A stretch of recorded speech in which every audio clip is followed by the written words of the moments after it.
जी तो नाज़रीन, कभी मैं कभी तुम ड्रामा में अब तक हमने देखा कि अदील अपने पापा से बात करता है अपने घर को बेचने के बारे में, जिसके पहले तो वो राज़ी नहीं होते। अदील उनसे कहता है कि मुझे इस तरह अच्छा नहीं लगता कि मैं इतने बड़े घर में रहता हूँ और आप लोग यहाँ पे रहते हैं, और मेरे जानने वाले जब पूछते हैं तो मैं उन्हें इस बारे में बता भी नहीं सकता। फिर वो कहता है मैं ये सब अपने लिए नहीं कर रहा बल्कि अपने बहन भाइयों के लिए कर रहा हूँ। मैं चाह रहा हूँ कि इस घर को बेच कर मेरे बहन भाइयों का हिस्सा दे दिया जाए और मैं अपना कोई हिस्सा नहीं लूँगा।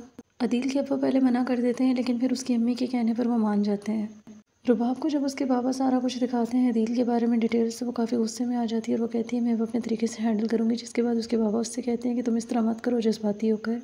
वो उससे कहते हैं कि अदील काफ़ी चालाक आदमी है, हमें उसे तरीके से हैंडल करना होगा। अदील की अम्मी की वजह से उसके अब्बू घर बेचने पर राज़ी हो जाते हैं। उसके बाद अदील घर का सौदा करता है और उनको अपने घर पर ले आता है। अदील के अब्बा पूछते हैं कि तुमने तो हमसे कहा था कि हमें अपने घर में लेके जाओगे, लेकिन ये तो तुम्हारा घर है। जिसके बाद वो कहता है कि मैंने आपका घर का कर दिया है सारा काम, लेकिन वो इंटीरियर डिज़ाइनिंग हो रही है, कुछ दिन आप लोग यहाँ रहें। मुस्तफ़ा घर पे आता है तो उसका मूड काफ़ी ख़राब होता है। वो उससे कहते हैं कि तुम्हारे पापा ने मुझे कॉल की थी और कॉल करके मुझसे ये कहा कि मैं शर्जीना का बिल्कुल ख्याल नहीं रखता और वो दिन ब दिन कमज़ोर होती जा रही है। शर्जीना उससे कहती है कि सारे माँ बाप को उनके बच्चे कमज़ोर ही लगते हैं। जिसके बाद मुस्तफ़ा और भड़क जाता है। फिर उसके बाद वो बात भी नहीं करता उससे। यहाँ पे मुस्तफ़ा की अम्मी उसके अब्बा से कहती है कि तुम आपको ज़्यादा परेशान होने की ज़रूरत नहीं, जब अदील ने कह दिया तो कुछ दिन लगेंगे, हम अपने घर में चले जाएंगे। मुस्तफ़ा की नई गेम लॉन्च हो जाती है, लेकिन उसे बहुत जल्दी होती है कि वो जल्दी जल्दी कामयाब हो जाए।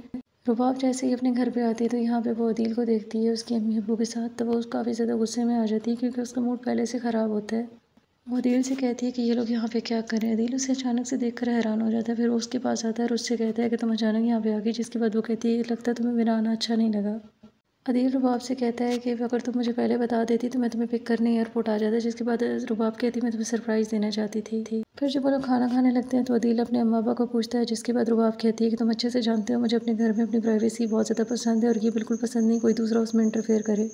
वो उससे कहती है कि तुम किसकी इजाज़त से उन्हें मेरे घर पर लेके आए हो। अदील की अम्मी ये सारी बातें सुन रही होती हैं। जिसके बाद वो और परेशान हो जाता है। फिर वो अंदर जाकर रोने लग जाती हैं। मुस्तफ़ा शर्जीना से पूछता है उसके डॉक्टर की अपॉइंटमेंट का। जिसके बाद वो उसे बताती है कि उसने अगले दिन जाना है। वो उससे कहता है कि वो उसे ले जाएगा। जिसके बाद वो कहती है वो चली जाएगी, लेकिन मुस्तफ़ा उससे कहता है नहीं वो उसका वेट करे। अगले दिन अदील जब एक पेट्रोल पंप पे जाता है तो वहाँ पे उसके कार्ड्स वगैरह नहीं चल रहे होते, वो ब्लॉक हो चुके होते हैं। उसके बाद वो कैश देकर वहाँ से आ जाता है। फिर इतनी देर में उसे किसी की कॉल आती है और वो उसे बताते हैं अदील ने जो चेक दिया था वो भी बाउंस हो गया। शर्जीना मुस्तफ़ा का इंतज़ार कर रही होती है, लेकिन मुस्तफ़ा नहीं आता। वो काफ़ी देर उसका इंतज़ार करती है, लेकिन उसके बाद वो खुद ही चली जाती है डॉक्टर के पास। अदील जाता है कंपनी में और वहाँ जाके बासित से पूछता है। बासित उससे कहता है कि मैडम के कहने पर सारे अकाउंट्स फ्रीज़ हुए हैं। उसके बाद वो चला जाता है रुबाब के पास।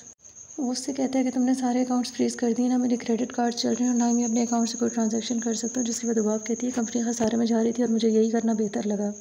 रुबाब उससे कहती है कि अगर तुम्हें पैसे चाहिए तो तुम मुझसे ले लो। मुस्तफ़ा के पैसे कमाने के लालच में मुस्तफ़ा और शर्जीना के रिश्ते पे क्या असर पड़ेगा ये हमें देखने को मिलेगा इस ड्रामे की आने वाली एपिसोड में।